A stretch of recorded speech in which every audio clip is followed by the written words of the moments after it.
When I first moved to this town over 45 years ago, the Dietrich Theater was still operating. And it was just a wonderful place to be able to walk down to take my little girl, to walk down. We lived in town. And then as years went by, like everybody else, sort of stopped going to the hometown movie theater. It was falling into disrepair at that time. And then one day it was closed. I mean, I didn't even know it was closing, and it was closed. And you know, for a while, I don't think people missed it. There were other things going on. People stayed home and watched DVDs. They were fascinated with the big cineplexes. And sometime in the 90s, I think it started to dawn on people. Heck, we had this theater, a real, actual, honest-to-God movie theater in our town, and now we don't. And people had such powerful memories of the Dietrich. I mean, it was their first date with the person they ended up marrying. It was where they brought their children. It was where children had come with their parents or their grandparents or the Girl Scout group. Or the memories were so powerful that I always thought it was like, you know, those teenage romances that you read about where a couple falls in love in like 7th grade and then they're married for the next 90 years. But sometime in their 30s, once in a while they say, oh, we've grown apart, and they divorce. And then a couple years later you read in the paper, but then they got back together because they were really sorry they got divorced.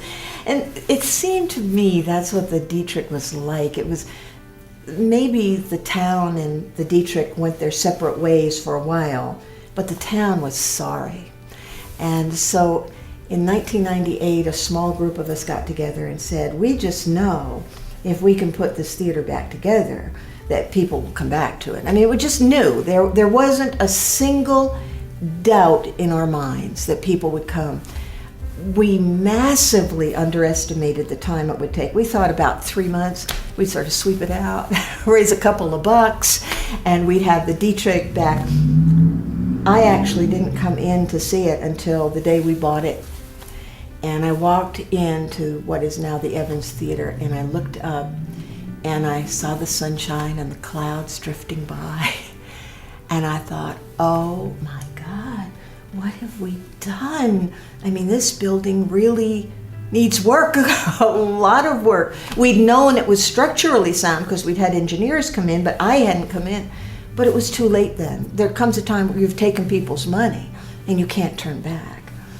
So it was almost to the day 3 years that it took us to raise just about $1 million to redo the theater, and an enormous amount of work. And then our idea was, once it was finished, we'd turn it over to somebody to run, and that somebody never appeared. There was nobody to run the theater, so we ran the theater. And then we thought, well, we'll just do this for a little while, and that was 9 years ago. And you know, she's a grand old girl. We've been in love with this theater all along, and you know, we built it, and it wasn't like crowds came right away. They didn't, but eventually people came, and a year into running it, we were able to start cultural events, and then we hired Margie and then Erica, and now we have the most wonderful cultural events that take place here in the Facet, or take place in the Sheldon Studio, or sometimes in the Evans Theater, and they're wonderful. Our classes alone, we are the largest supplier of the arts, or provider, not supplier, but provider of the arts in Wyoming County. You know, we provide more classes than the school in the arts. I mean, we love what we do here, and we make sure that any child can come and take an art class. If they don't have any money, that's fine. We scholarship them. You know, whatever a child needs to follow that inner artist, we have that for them. And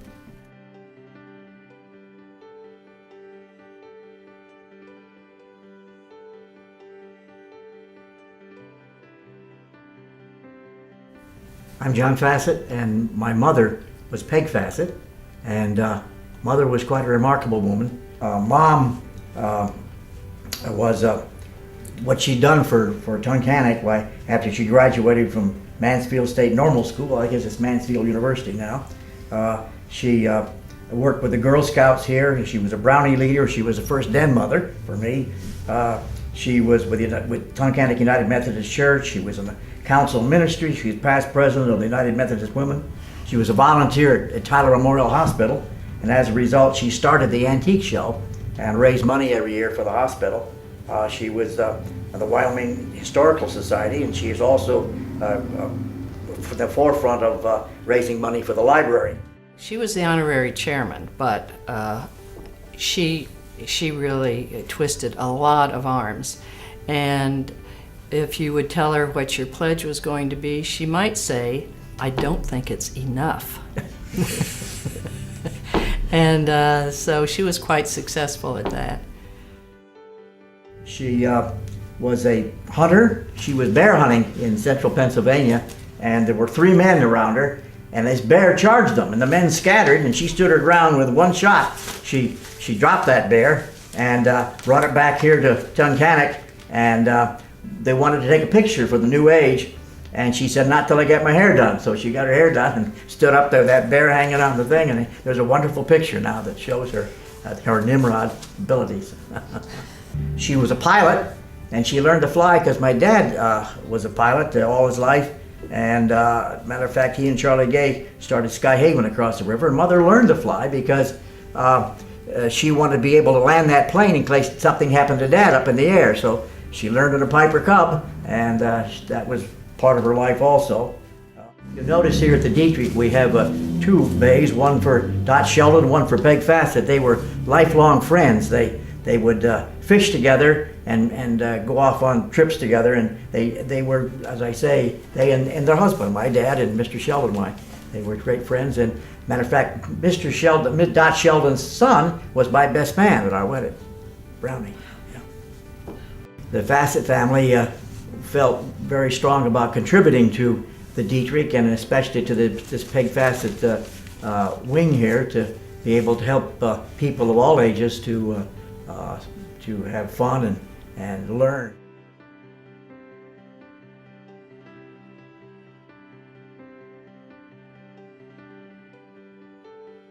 The Dorothy Sheldon Art Studio is named in remembrance of my mother. She was a lifetime resident of Tunkhannock, graduated from Westchester State College, and was an English teacher at Tunkhannock High School. When she married my father, she resigned from teaching and became a fabulous wife and mother. I am so pleased that Mrs. Fassett and my mother have studios next to one another.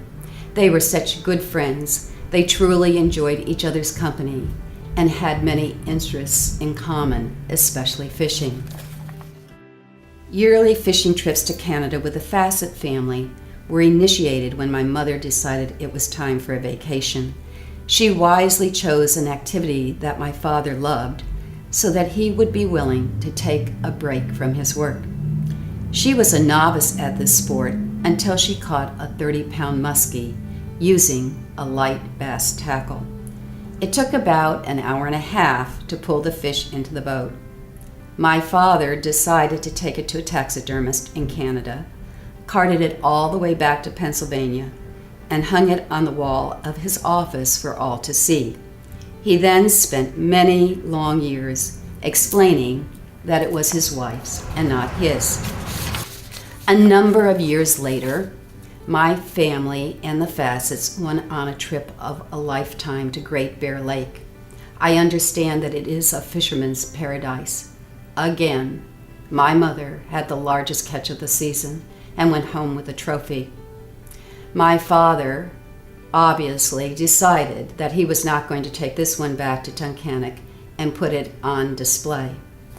Another interesting event happened when I was teaching in New Jersey. I was going on a field trip with my class when I noticed that the bus driver was a mother of one of my former students.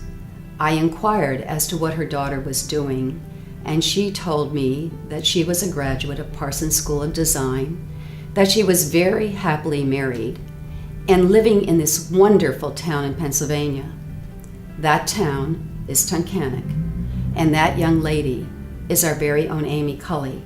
She, along with her husband, are the art directors of the Dorothy Sheldon Art Studio.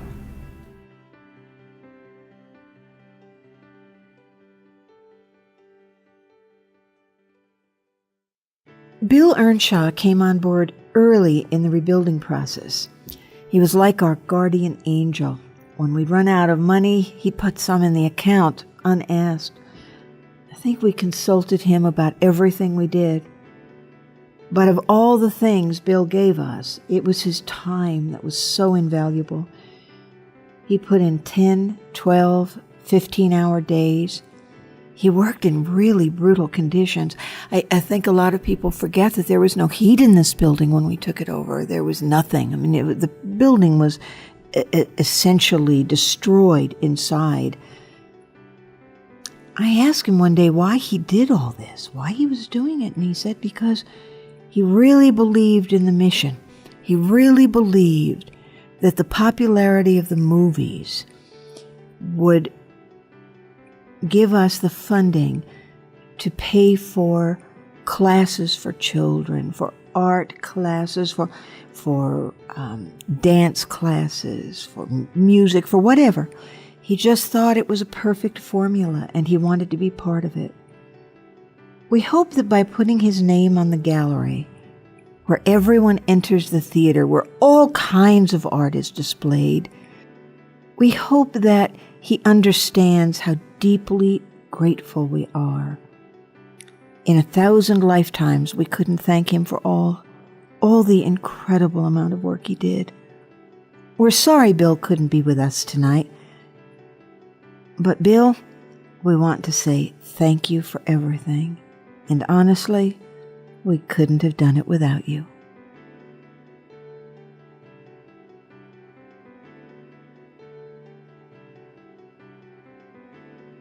Hello, my name's Linda Murray. And I'm Patrick Murray. Several years ago, in our pre-having a child in college days, we had a little bit of extra money to invest. We had heard that the people that were restoring the Dietrich Theater were looking for a donor to name the second theater. We had also heard that our friend Mary Evans had made a donation and had named the first theater in honor of her late husband, Dwight. That took me back to the spring of 1994, a few months after our son Eric had died. We were so very sad and spending a lot of time at home, and we must have been using our phone for a fax line because we got a fax from Dwight and Mary that said, "We love you and we're thinking of you, and if there's anything we can do, please let us know." Well, 5 months later, Dwight died, and so that fax, in my mind, forever linked Dwight and Eric.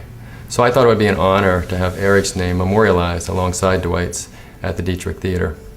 So I called Hildy Morgan, who was in charge of the project, to meet with her to discuss the possibility. And suffice to say, I was blown away from what I heard at that meeting. The magnitude of the project they undertook, the obstacles they overcame, and their perseverance in the face of those obstacles was just incredible. And Hildy, despite all that, was so down to earth, so easy to talk to, and so humble about the whole project. It no longer became just about the money or the memorial. It was really just about wanting to be part of this great project. And so halfway through our conversation, I knew where our extra money would go. It would go to invest in the Dietrich Theater project. And we've never regretted it for a minute. And coincidentally, my daughter Laura just did a 25-page research paper on the restoration of the Dietrich Theater. So I got to relive the whole experience by reading her paper. And it still stands out in my mind as one of the most incredible feats I've ever seen. Hildy had told Laura, you've got to take your chances. It doesn't kill you to fail at things, it just hurts a little bit. And so I think the legacy of this theater is not everything that they've accomplished, which is wonderful, but it's the fact that they started the whole project in the first place. And for that, we'll be forever grateful to have been a part of that. And I just want to add that in addition to all the history that Patrick has shared with you, that the Dietrich is still a big part of our current life. Laura has moved on to college, but this was indeed her first job, which was a very positive experience for her. And our youngest is very involved in the theater programs that are here at the Dietrich, from the singing and the acting, and I think she's bound for stage performance as well. So we just enjoy everything they have to offer here, especially the movies. We're regularly here, and so keep that popcorn popping.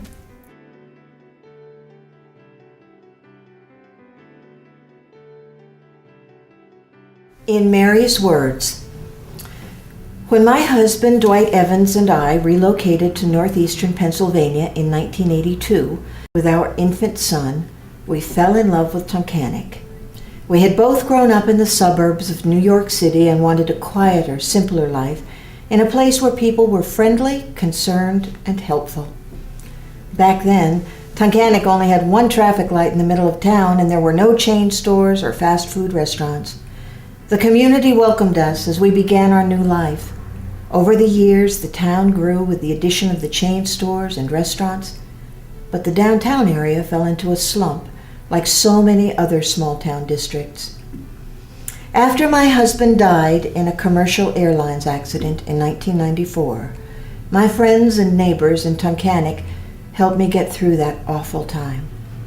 I wanted to stay here and raise our children in the place my husband and I had chosen, a place that boasted both natural beauty and family values. When the original group of people who wanted to refurbish the Dietrich Theater to establish a local community center contacted me, I knew that supporting their efforts would help revitalize our town. My late husband, too, would have wanted to help. His interest was not only in movies, but also in educational and cultural programs.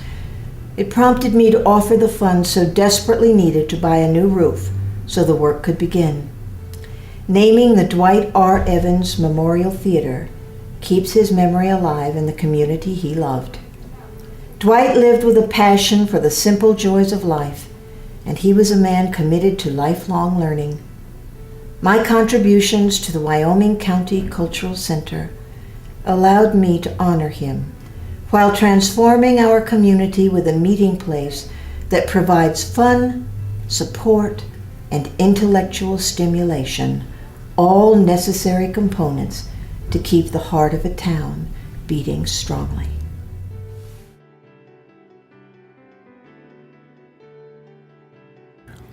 I think this community owes a debt of gratitude to a small group of people who purchased and renovated an abandoned movie theater in the middle of town. I think we also owe a debt of gratitude to some of the same people, but another small group of people who helped purchase an abandoned gas station, raised the money, and built an expansion of the Dietrich Theater. I can say that after 30 years of helping nonprofit organizations grow and develop, I think every small town in America would like to have an anchor building like the Dietrich Theater. It brings people to town. It creates a vibrant, interesting atmosphere. Other businesses can develop and flourish around a theater like the Dietrich. And I can also say with some authority that every big city would like to have the Dietrich Theater and its business model, where you have an organization, The Movies, which is an art form, the great American art form, producing revenue or income, and along with that income and the nonprofit status can attract gift support, which enables a pretty thorough and complete arts program all over America, especially when things get difficult. Arts programs get cut, and it's comforting to know that arts in Tunkhannock, Pennsylvania will flourish because there's a business here totally dedicated not only to entertaining, but to assuring that there's a vibrant arts community.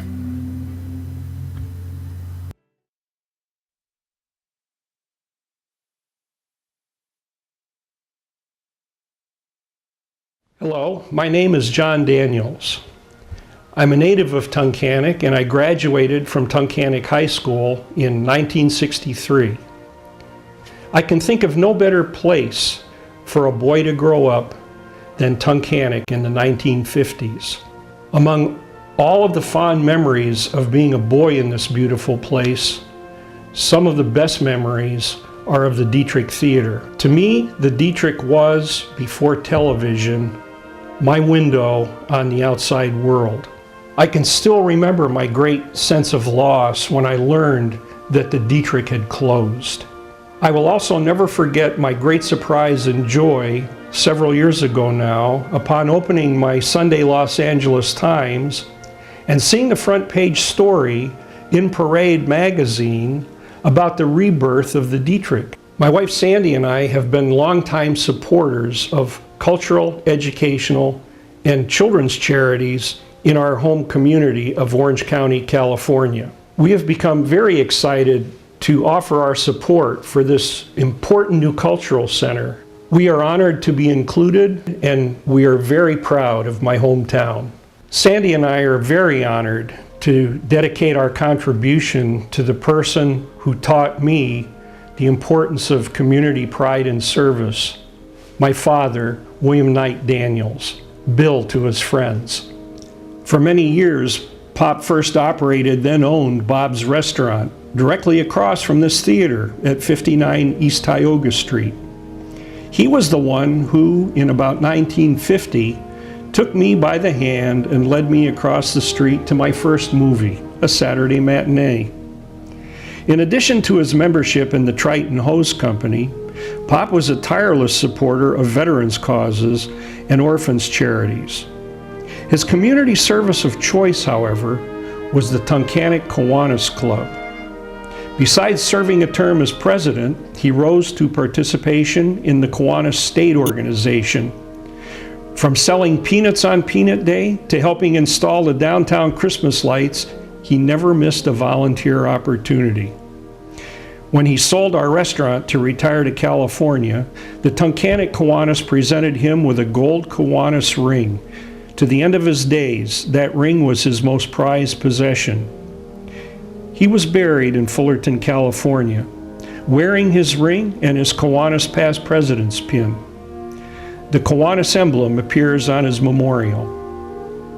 Even though he is buried in California, with this dedication, we hope that a part of Pop has returned home to Tunkhannock. Congratulations to the residents of Tunkhannock. We wish you the best of success in keeping this exciting new cultural center in this beautiful community always vital. May the Dietrich always be filled with the best that life and the arts can offer.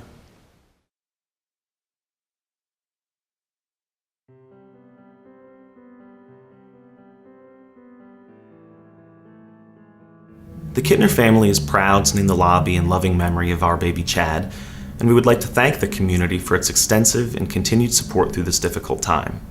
The revitalization of downtown Tunkhannock has been impressive, if not extraordinary, and we believe the Dietrich Theater to be the cornerstone of this undertaking. The hard work and dedication of those behind the venture is evidenced by the beautiful facility you see today, and we share in the community's enthusiasm for the potential of this endeavor. Throughout its lengthy history, the Dietrich has presented a wholesome, family-friendly experience for those in and around the community, and it is our hope that the annual screening of The Jungle Book builds upon this special tradition. The combination of the fun of the theater and the uniqueness of the cultural center serves as an excellent resource for the families and especially the children of our community, and we are proud that our contribution will allow for the Dietrich to be a landmark of downtown Tunkhannock for years to come.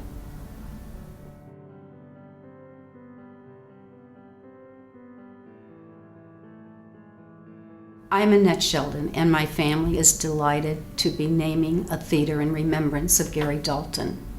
We were engaged and looking forward to a long and happy life together when our plans were interrupted by his illness. Gary was caring and devoted to me, delighting and encouraging me in all my endeavors. This leads me to the story of my first dance lesson in New Jersey. I decided to join an adult tap class. Gary felt that the studio was located in a shady part of town, so decided to go with me. He parked the car while I ran into the dressing room to wait for class to begin. He thought he would have some fun and seated himself with all the mothers in the waiting room. In conversation with them, he very carefully selected his words and talked with pride about his girl and young lady. Class ended. You can imagine the surprised faces when among all the other children, a 40-something woman walked out to meet him. Unknown to the parents, there were 2 classes going on simultaneously, one for the adults and the other for the 5-year-olds. When I first met him, he was eagerly anticipating moving from New Jersey and spending his time going between Fort Lauderdale and Hawaii. However, when he got a taste of our delightful town, met me, met my family and friends, Tunkhannock became his favorite place. It's also ironic to me that at one time he was interested in purchasing and renovating the Dietrich as a future place for his business. After considerable thought, he felt that this would be a daunting task, and those of you who have been with this project from the very beginning would probably agree. Therefore, I am certain that he would be amazed at the miraculous transformation accomplished by Hildy and her entourage. Enjoy this wonderful addition to our community, and please give it your continued support so it will be available for future generations.